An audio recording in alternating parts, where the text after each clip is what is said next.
Anda kembali bersama kami di Kompas Petang. Saudara, mahasiswa dari sejumlah universitas di Semarang menggelar demo untuk menolak undang-undang ataupun Perpu Cipta Kerja di depan gedung DPRD Jawa Tengah.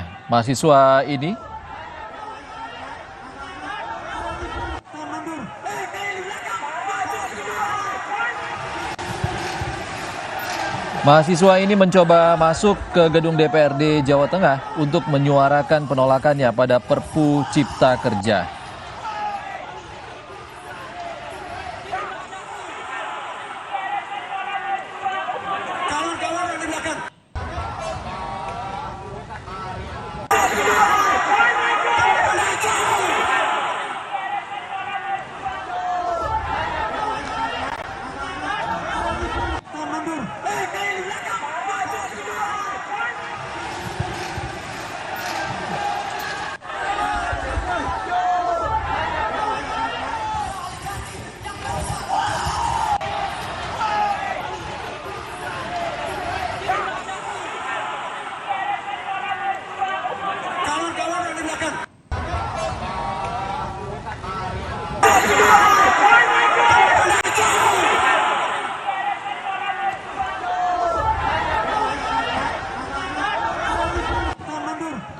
Saudara tetap bersama kami, informasi lain di Kompas Petang akan hadir usai jeda.